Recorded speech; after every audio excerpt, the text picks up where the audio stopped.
नमस्कार दोस्तों, मैं हूँ रेणु शुक्ला। हमारे चैनल जय माँ गीत संगीत पे आप लोग का स्वागत है।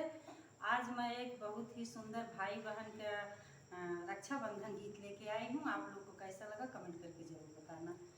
ससुरे